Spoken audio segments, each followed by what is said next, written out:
everyone, it's Robin, RsIslandCrafts, and welcome to my studio. This is my Whip It Wednesday video where I'm going to show you what crafty goodness I've been up to this past week. Thank y'all so much for hanging out with me on the live stream where we worked on these little triangles from charm squares. As you can see, I've got mine sewn together. So I put mine 6 across and 5 down, and it gives me about the size of a 20-inch pillow form. I do have some leftover ones.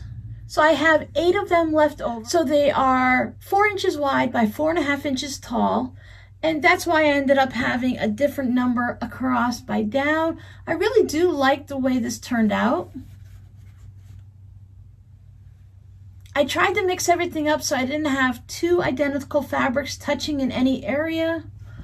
I tried to mix up all of my blues and browns and tans and stuff. So I really do like the way it turned out. It looks like little teepees or little trees or those little A-frame houses, if you ever seen those in the woods. I remember seeing those in upstate New York where the house came right down to the ground on the roof side like this, and just the roof actually touched the ground, and then you had the house. So I thought always thought those were really cool looking.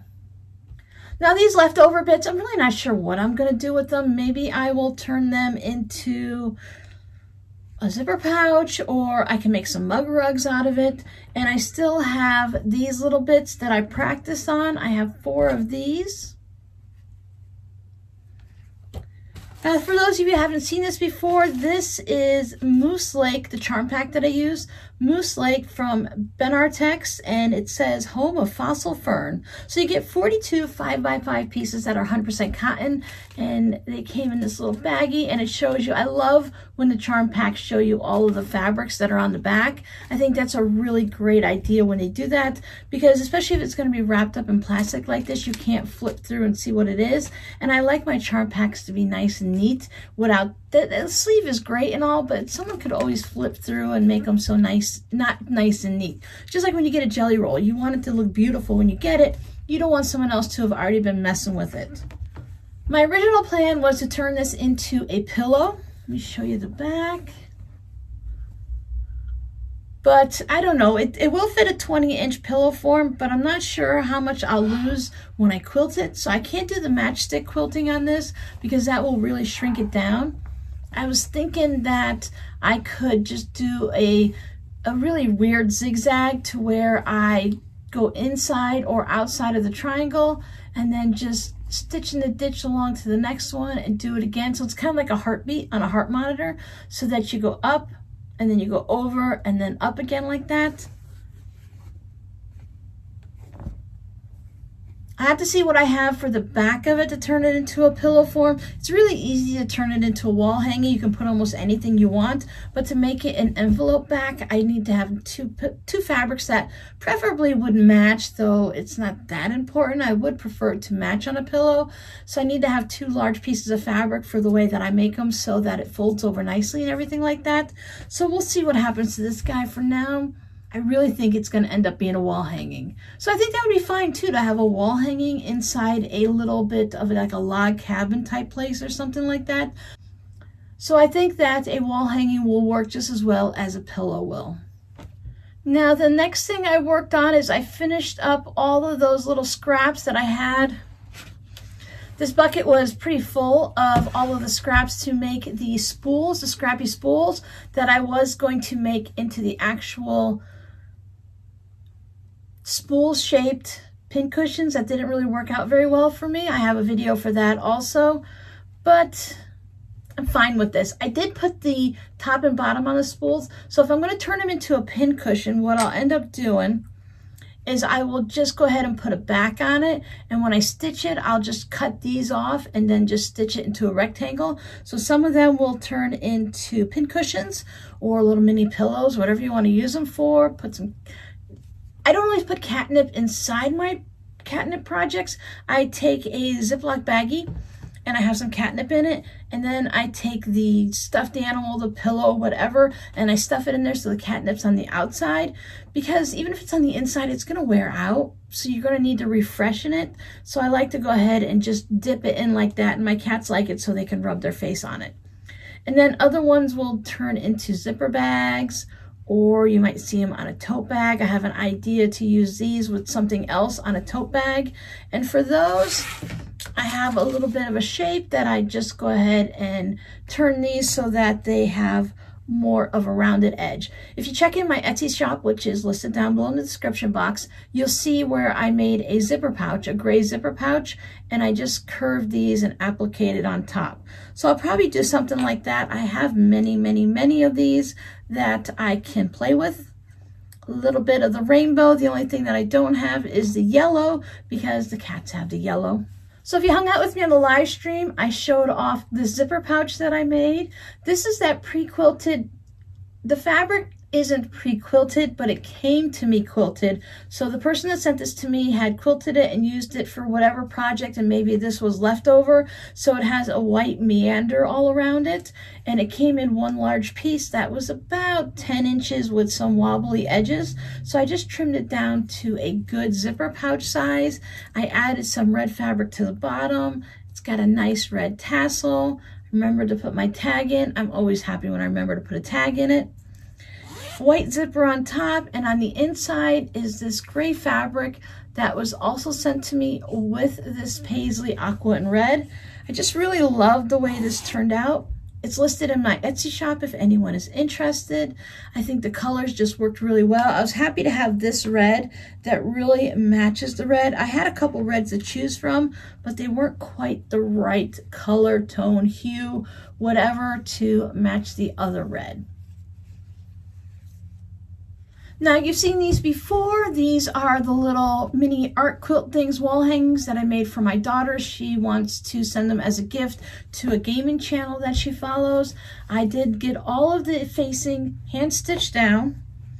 I believe I had maybe 1.5 left last time we talked. So they are all done. She can choose 3. Is what she requested. If she wants to choose 4, she can have 4. And if she just chooses 3, I haven't decided if I'm going to keep the last one or if I'm going to go ahead and put it in the shop. We'll see. I do love this blue fabric, but we'll see. I found some red fabric that I'd purchased at Joann's sometime last year. I had a specific project in mind that I was going to work on, and I just ended up not doing it, and I don't think I'm going to do it. So I started working on a special tote bag. So I have both the front and back panels are all quilted up, matchstick quilting everywhere. I used some fun fabric for the faux backing. This is something my daughter had chosen. We were at one of those, not a thrift store, but one of those kind of like a resale store that had a whole bunch of just random bolts of fabric. So I picked up several yards of this fun. It's a cross stitch type, at least that's what it reminds me of, just based on the squares and stuff, but I kind of like that look too. So I just used that for the back because I had this weird shape with, you know, when you start cutting out fabric, you have like a leg coming off here and something coming off there. So I was able to get 2 panels. And let me show you the pattern. I really like the way this fabric looks. This is what it looks like off of the bolt. It's one of the keepsake calicos from Joann's. I really love their keepsake calico. You can get it at a decent price. They put it on sale a lot. And they have such a nice variety of colors. And if you've been here for a while, you know I love my blender fabric, so that's why I like those keepsake calicos. So that's going to be a tote. I'm not going to tell you exactly what I'm going to work on with that. Some of you might already be able to guess, and that will be ready for next week. And since, again, there was this weird, odd piece of fabric that stuck out after I cut these 2 out, I think I cut out 16-inch squares for this tote bag. So I had these 2 other pieces, so I went ahead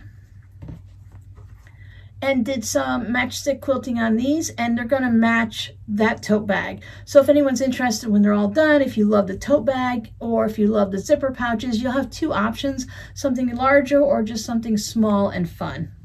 I just ran out of time this weekend and ambition before I got finished with that. And that's because I worked on another tote. I worked on this tote bag. Now this is the Mary Engelbright. It was a honey bun, which is narrower than a jelly roll. I believe it's 1.5 inches. If you've been here for a while, I did work on this on a live stream actually. I was going to turn this into curtains. They are little log cabins that I made, just scrappy log cabins out of all of the honey bun.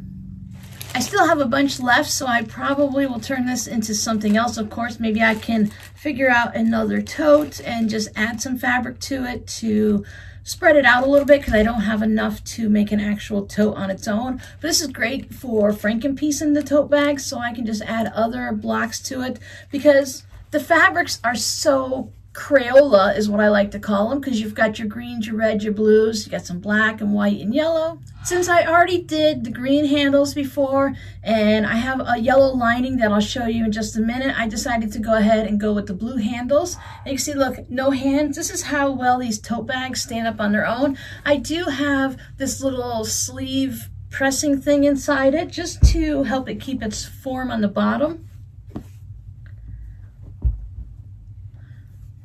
And I like to have nice strength of quilting on my handle, so I put some extra quilting on it. I do several rows. Let's see, 1, 2, 3, 4. I did 5 rows of quilting on my handles, so they have batting in it, and they're nice, and they're not poofy like a pillow or something like that, but they're very soft and they're not harsh on your shoulders, so they're not like one of those nylon straps or the cotton straps. It resembles that and it has the strength of them, but it doesn't dig into your shoulder and stuff.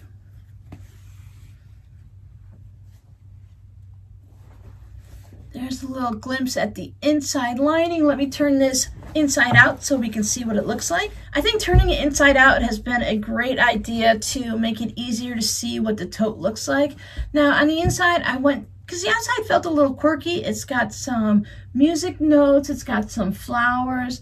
I think it was supposed to be like Christmas meets spring or something, or it has winter flowers in it. It doesn't scream Christmas itself, but it has the red and the green. I think it's just the way the music notes are. Oh, the blue has a little bit of like snowflakes on it, but since the strips are so small and then you sew them in, they're only like 1 inch wide after they're stitched in. So nothing really screams Christmas as you saw in the bag, but it just has that fun, bright colors. So I wanted to carry that fun, silly noveltiness through. So I have, this is the lining.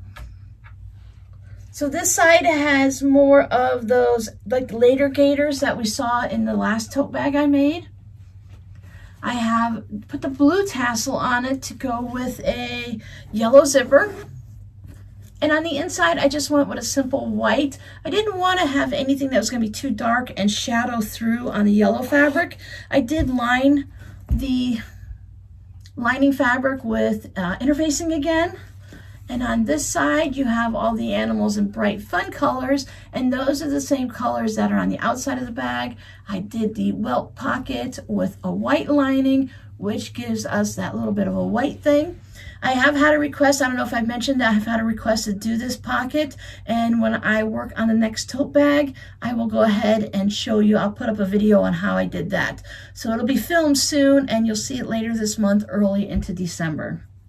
As always, I attach the bottom of my lining to my outer fabric. You can check that out in my tote bag playlist. That should be, you should be able to find it. Click on my name and see all the playlists, and then you'll be able to find all the different things about making these tote bags.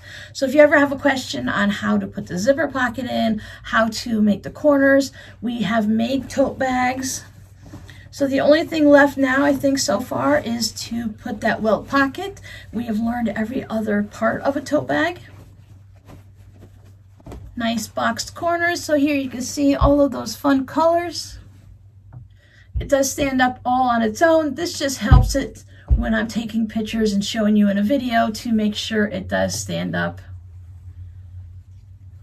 without falling over and caving in on itself. So I think this side kind of blends with each other, and then this side really shows the log cabins, even though both sides are exactly the same, made the same way with log cabins. So that was it. That's all that I worked on this week. And I say that's all, but I did work a little bit on a good variety of things. It was a really good crafty week. As you can see, I figured out one way to turn my phone around so that we can do at least the WiP It Wednesdays this way. I'm not going to be able to do the live streams for the most part. If we're doing just maybe a little craft and chat, I can do this. I have a little bit of a... It's not a tripod because it just has one bendy arm that's holding this up, and I have it hooked to another table so it stays nice and stable. If I hook it to this table, the whole thing wobbles like that. So in the meantime, we can at least talk face-to-face on WiP It Wednesday and maybe a couple little simple live streams, but for tutorials, I do need to keep doing it with the tripod. So you get a little bit of my face now, and then you're just going to get my hands later. So to help with any possible questions, this is just one of my bookcases. This is where I store a lot of my tools. You can basically see almost my entire craft room. This is a 10 by 10 inch space. So I keep my rulers and my rotary cutters, and I keep some other tools down here that you can't see, and then I hide some stuff on the bottom because if you can't see it, it doesn't exist. So I can put a couple of plastic bins with some fabric and stuff in it. So these two totes hold different things that I'm hoping to turn into tote bags. I have a few more shelves up top where I store some other things, some of my wool mats and things like that. And this just has some scraps for another project that I'm working on that you'll see next week. I am starting to work on a fun Christmas holiday garland like we did for Easter. You can probably just see right there is a red bunny. I still have my Easter garland set up all along this bookcase. This is my scrappy bookcase, so each of these contain a different color of scraps. That's all the blues, so we do have a lot of blues. I have a lot of blues that I still need to work through, but after a while, you don't want to work with the same color constantly. I didn't realize that this is the catch chair that they use to jump up onto my shipping station right here. So I have all my shipping stuff. I've shown you guys that once before. And for those of you who've been around for a while, you have seen my crumb curtain. I have a series on making the crumb blocks, and at the end I show you my crumb curtain and I talk all about it. I don't have any lining on it. I just never got to that point. But I do have this sun and heat blocking type of curtain that I have up back here. So it's a totally separate lining, not attached to this. And that just keeps, during the summertime, it keeps all of the extra heat and sun from really making this. Because this room in the early morning, it turns into the oven because this is an east-facing window. But I like that I can still see the stained glass effect, even though it has that little bit of an extra curtain behind the curtain. You can see my sewing machine. I usually have that here. And then right here is my cutting station. This is a dining room table that I picked up. I think I bought it on Walmart.com. It was a really good price to have a nice sturdy crafting table. I wanted something that would be able to keep up with the sewing machine and how it vibrates, and also something at a good height so that when I'm cutting that I have that space. And then where you can't see, I have a desk set up with my iron and stuff like that. I've done a couple room tours, but I keep changing it up. So once I do a little bit more, I'll show you. I gotta say one thing, you guys can't see it, but I'm so excited. Right behind you, I have a long, one of those metal crafting tables. Not those nice sturdy black ones that they have now, but this is one of those old kind of tan beigey one that they had from many, many years ago. I have my TV back there, but I also have a little, those wooden dinner TV trays that go between this table and that one. And it's like my drop zone. So if I have one area where I can just drop all of the stuff, so different bits of scraps and different containers, the little notebooks that I keep track of stuff, partial projects, that all gets stacked up there. And I've been working really hard to work through those projects and turn those things into things or put them away where they belong. And I'm so happy that I can see my TV. Before, I can only watch the top two-thirds of the TV. The bottom third was just stuff piled in front of it. So to use the remote, I kind of had to point it like this. So now it's all cleared off. I just have a couple little things that I use all the time. My notebook, so when I'm working on a tutorial for you, I can keep track of what fabrics, what measurements, things I want to tell you. I have a couple of I have a candy jar because it's nice to have some mints in the room just to keep you going in the afternoon. Sometimes a little wintergreen mint or peppermint mint gets me, it's like almost like having a cup of coffee for me. It kind of perks me up and wakes me up and gets me going. And then on the little TV dinner tray, I have 4 of these baskets left over there. I think I had 6 or 8 of them, so I'm down to just the last 4 that I need to go through and put away the scraps that are in it. Sometimes they're left over from projects. So like I have the scraps that I was doing the spools. So that was all in there. So now I just have the actual spools that are sewn together so that I can go to the next phase. So that will sit over there for a little bit until it's finished. But I'm just so happy to clear things off.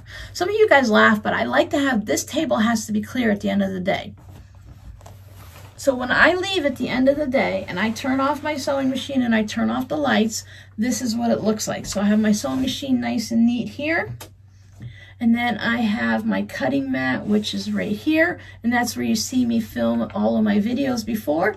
And this is it. Everything is nice and put away and clean like this. I don't have projects stacked up or fabric or anything because that's what that little table is. So when it gets too high over there and I can't watch the TV anymore, then it's time to clear that out and start finishing up some projects. So if anyone's interested, this tote bag is listed in my Etsy shop. It has all of the measurements and everything, so you will be able to find that there and purchase it. I really do. I think the yellow, because I chose the yellow because I used yellow quilting, the matchstick quilting on it. So that has nice strict stitching like that. So I thought it would be fun to go ahead and use yellow. But I didn't want to go too yellow, which is, like I said, why I chose the blue handles, because I didn't want the outer bag to be too super bright. So your code word for today will be yellow, because why not? So I hope you liked this new face on video, and things were going to change just a little bit each week, but I think right now it seems okay. So as always, thank you so much for hanging out with me, and I'll see you guys in the next video. Bye!